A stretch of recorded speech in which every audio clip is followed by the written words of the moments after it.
మీ business ఏదైనా మీ ఊర్లో promotion చేయాలంటే అది సుమన్ టీవీతోనే సాధ్యం. ఇప్పుడే సంప్రదించండి.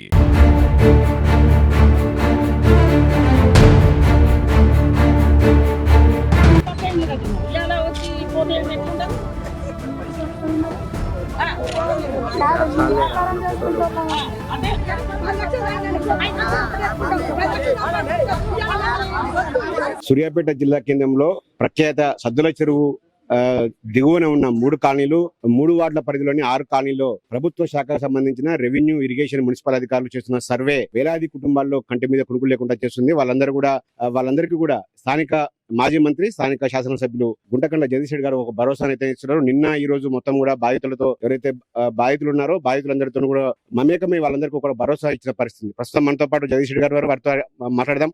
సార్ చెప్పండి, ఎటువంటి భరోసాను ఇచ్చారు? ఒకవేళ అధికారులేమో కేవలం సర్వే మాత్రమే అంటున్నారు, కానీ 600 ఇళ్లను గుర్తించామని ఇప్పటివరకు చెప్తున్నారు. ఎలా చూస్తారు? వాస్తవానికి వాళ్ళు నిజంగానే అదే మొండే పోయి కూలగొట్టు తెలుసుకుంటే సూర్యాపేట ఒక శ్మశానం అయితే దాదాపు 6-7 వేల గృహాలు నిర్మాణం చేసుకున్నారు. తక్కువ 1000 కోట్ల ఆస్తి నష్టం అవుతుంది ప్రజలకి. ఇందులో మొత్తం కూడా పేద మధ్యతరగతి ప్రజలు, దిగువ మధ్యతరగతి ప్రజలు ఉన్నారు. వాళ్ళు ఏ ఒక్కరు కూడా తెలిసి ఇదేదో ఫ్రీగా వస్తుంది ఆక్రమించుకుందామని చెప్పి చేసింది కూడా కాదు. ఇవన్నీ కూడా చెరువు శిఖంలో ఉన్న పట్టాలు ఉన్న వాళ్ళు అమ్మిండ్రు, వీళ్ళు కొనుక్కున్నారు. మిగతా అన్ని భూముల్లాగానే ఇవి కూడా అనుకున్నారు తప్ప ఇదే రూపాయికి తక్కువకు రాలే, ఇంకో రకంగా ఎవరు దొంగతనంగా జరిగిన ట్రాన్సాక్షన్ కాదు. ఎందుకంటే ప్రభుత్వం బాజాప్తా రిజిస్ట్రేషన్ ఆఫీసులో రిజిస్ట్రేషన్ జరిగినాయి అన్ని కూడా. ఇందులో ప్రతిదీ కూడా ఏ ఒక్కటి కూడా రిజిస్ట్రేషన్ లేదు. ప్రతి దానికి మున్సిపల్ అనుమతులు ఉన్నాయి. దీంట్లో అన్ని శాఖలకు సంబంధించిన పూర్తి సహకారం ఉంది. మున్సిపాలిటీ నుంచి రోడ్లు వేయడం జరిగింది, విద్యుతీకరణ చేయడం జరిగింది, మంచినీళ్ళు, డ్రైనేజీలు వేయడం జరిగింది. ప్రత్యేకించి సదో చెరువు కింద ఉన్న దానికైతే డ్రైన్ కూడా ఉంది. చెరువు పక్క నుంచి డ్రైన్ ఉంది. డ్రైన్ తర్వాత వీళ్ళు ఉన్నారు. ఈ డ్రైన్ తర్వాత ఉన్నాక డ్రైన్ దాటి నీళ్ళు బయటకి ఎట్లా వస్తాయి?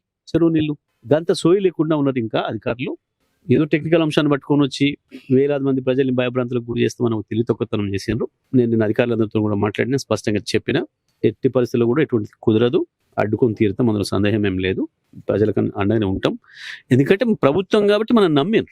ఏదైనా ప్రభుత్వమే. నేనున్నాడైనా నువ్వున్నాడైనా ప్రభుత్వ శాఖలు చేసిందని నమ్మకపోతే ఎట్లుంటారు? రిజిస్ట్రేషన్ శాఖ చేసింది అంటేనే ఒక విశ్వాసం కదా. నువ్వు అగ్రిమెంట్ మీద ఉన్నంతకాలం భయంగా ఉంటారు. రిజిస్ట్రేషన్ జరిగింది అనగానే రాత్రి నిద్రపోతారు మంచిగా. అమ్మ మాకు ధైర్యం వచ్చేసింది, ప్రభుత్వంలో మాది నమోదైంది అని రిజిస్ట్రేషన్ చేయడం అంటే.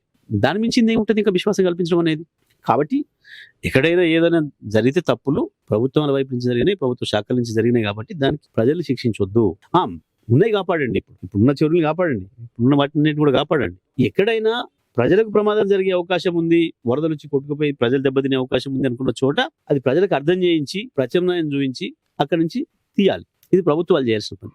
కానీ మూర్ఖంగా కూలగొట్టడం మాత్రమే చేస్తాం, మీరు ఎక్కడైనా చావండి అనే పద్ధతిలో చేస్తే అది ప్రభుత్వం అనిపించుకోదు. అది మంచి పద్ధతి కూడా కాదు. ఎందుకంటే ఇవాళ మనం అనేక హక్కులు కల్పించడం ప్రజలకు. అటవీ హక్కులు కల్పించడం, అటవీ భూములు చేసుకునే వాళ్ళకి, ఆ తర్వాత ప్రభుత్వ భూములలో ఉన్న వాళ్ళకు వివిధ జీవోల ద్వారా భూములు ఇచ్చి వాళ్ళకి యజమానులు చేసిన భూములకి అనేక రకాలుగా చేస్తున్నాం. ఇల్లు లేని నిరుపేదలకు కూడా ఇల్లు కట్టించే పథకాలు కూడా ప్రభుత్వాలు కొనసాగిస్తున్నాయి. ఇవాళ కొత్తగా కాదు, 50 ఏళ్ల నుంచి కూడా కొనసాగిస్తా ఉన్నాయి.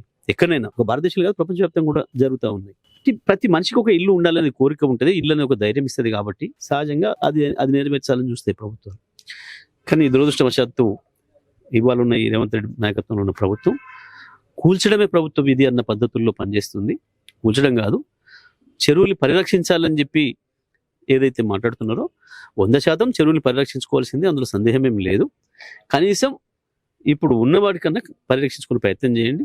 దీంట్లో ప్రభుత్వాలది పెద్ద తప్పిదం ఏంటంటే, ఏ ప్రభుత్వం కావచ్చు, ఎక్కడ కూడా చెరువుల యొక్క FTL నిర్ణయం చేసి, దాని యొక్క బఫర్ జోన్ నిర్ణయం చేసి శాస్త్రీయంగా ఎక్కడ కూడా బోర్డులు పెట్టలే. ఇది ఇక్కడ వరకే, ఇది దాటి రావద్దు అని చెప్పి ఎక్కడ కూడా ప్రజలు కాషన్ చేయలే. ఇది ప్రభుత్వాలు చేసిన తప్పు. 1956 సమైక్య ఆంధ్రప్రదేశ్ ఏర్పడ్డ రోజు నుంచి ఈ రోజు వరకు కూడా ఇప్పుడు జరగలేదు. అది జరిగినప్పుడు ప్రజలు ఏం చేస్తారు? మన తప్పుకు ప్రభుత్వాల తప్పుకి ప్రజల్ని శిక్షించేస్తాం అనేది మాత్రం సరైనది కాదు. ఇటువంటి తరహా సర్వేలు రాష్ట్రంలో ఎక్కడ లేవు. ఓన్లీ సూర్యాపేట, హైదరాబాద్ మినహాయిస్తే సూర్యాపేట మాత్రమే జరుగుతున్నాయి. ఏ విధంగా చూస్తే అర్థం చేసుకోవచ్చు? సూర్యాపేట ఒకటే అని కాదు, వాస్తవానికి హైదరాబాద్ తర్వాత వేరే 1-2 జిల్లాలు కూడా చేస్తున్న సమాచారం వచ్చింది. కానీ మేము దీంట్లో పెద్ద రాజకీయ ఆరోపణలు చేయదలుచుకోలేదు. ప్రజలు మాట్లాడుకుంటున్నారు, కాంగ్రెస్ కు ఓట్లు లేని కాడ జరుగుతుందనే మాట ప్రజలు మాట్లాడుకుంటుంటే వింటున్నాం. మేము దీన్ని రాజకీయం చేయదలుచుకోలేదు. ఎందుకంటే పేద ప్రజలకు సంబంధించిన విషయం కాబట్టి మేము దాంట్లో రాజకీయాలు మాట్లాడటం లేదు. తప్పకుండా ప్రజల వైపు ఉండాల్సిన బాధ్యత మా పైన ఉంది. ప్రజల కొరకు కొట్లాడతాం. ఏ పరిస్థితుల్లో కూడా సూర్యాపేటలో ఒక ఇల్లు కూడా కూలిపోకుండా వాళ్ళ తరఫున నేను కొట్టడానికి నేను సిద్ధంగా ఉన్నా. ప్రజలకు నేను మరొకసారి భరోసా ఇస్తున్నా. ఏ పరిస్థితుల్లో కూడా సూర్యాపేటలో ఒక్క ఇల్లు కూడా కూలగొట్టలేదు. Thank you sir.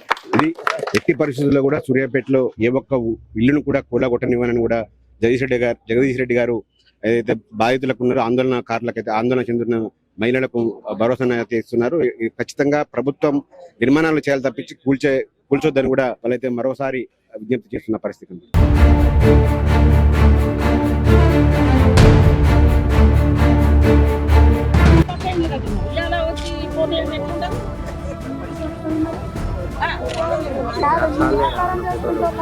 అదే